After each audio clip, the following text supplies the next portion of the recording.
Welcome to chapter 4. And in this chapter, we're going to focus on journal entries, ending period type transactions and adjustments that you would need to make, as well as reports and financial statements. We'll skip through this. So in QuickBooks, many of the activities that we do in terms of dealing with our customers and payments and bills automatically create journal entries for us. But sometimes there are some journal entries that we need to perform separately from the enter bills, pay bills type of transactions. And so that's essentially what we're going to be looking at. And again, the comparison of the manual accounting versus the QuickBooks accounting. In both, we have charts of accounts in both systems, although one of them is referred to as a chart of account list in QuickBooks, which will show up in our lists menu. Our general ledger is a general ledger report, and our general journal is the Make Journal Entries window. Here is the chart of accounts list, and I'll go over and hop over to the live version and show that to you. Now, depending on the version of QuickBooks that your company purchases or some of the installation, your chart of accounts may look slightly different than this. QuickBooks has customized charts of accounts for various kinds of industries. So if you have chosen one of those specific ones, your chart of accounts for your company may look a little bit differently than this one. The chart of accounts list may need to be revised periodically when you have new accounts that need to be added, accounts that aren't used that you want to delete. And again, I'm not a big fan of deleting something that you used for a while and now don't use. I would prefer to make that inactive. Where you can delete accounts is if you have you're using the QuickBooks template and they're just accounts that are inapplicable to your kind of organization and you want to clean that up a little bit, then you may want to make some deletions. You might have to do some modifications. And when you're doing all of these things, what you're doing is you're updating the chart of accounts list. Now, just to recap, your chart of accounts list is in your manual accounting system that hopefully you remember because you were a good accounting student in your prior accounting class. You have your general ledger, which looks like a series of T accounts. You have your debits and your credits, and then there's a balance in each account. Your chart of accounts list, instead of having them look like T's with debits and credits, it will display the account number, the name, the type, and the balance. It's not going to look like a T account the way it would in a manual system. And so here is the window for how we would add to a new chart of accounts. And QuickBooks gives us some standard types that we can add to, or we can create another account type. Got our income, our expense accounts, which are obviously income statement accounts. And then we have fixed assets, bank accounts, loans, credit cards. So you choose one, what type you want, and then you can name it something which will hopefully better identify whatever it is that you want to do. And then we'll go over that in a second. To delete an account, you click on the account menu button, and then on the drop down, it's delete. And if it has a balance in it, you can't delete it. And it will even still tell you that, are you sure? Do you really want to do this? Again, making inactive is certainly the better choice than deleting something unless it's just completely inapplicable and you want to clean up your chart of accounts. So we'll just take a look at here, our chart of accounts. We go to our lists menu. And the very first one is our chart of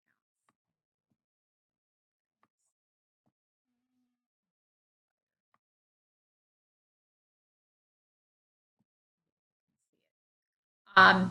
And so we've got our chart of accounts here.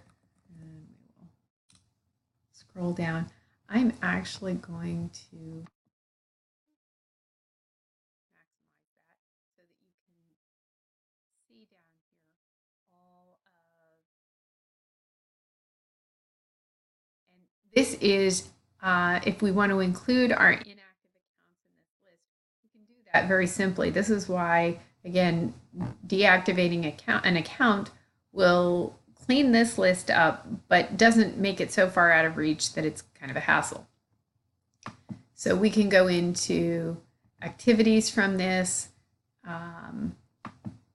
but to add a new account, we hit the account, which is drop down, except it's sort of drop up, and we go to new. And this will let us choose income, expense. And if you're not real solid on your accounting knowledge, this is a really good opportunity to say to the firms, your boss, I think we need to check with our accountant to make sure that I set this account up correctly, because your accountant will very much appreciate that. If you don't have one of these types of accounts, then this is a list of customized accounts that you can set up, or customized types of accounts that you can set up. And so we'll just do an income.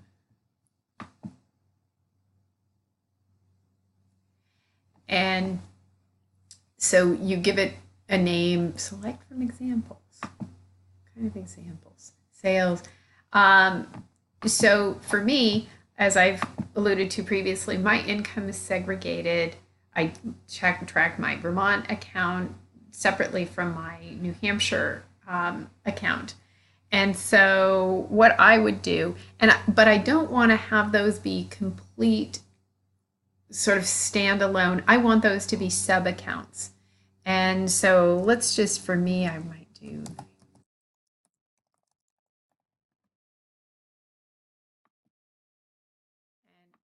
I would make that a sub account, and obviously piano lessons. Yeah.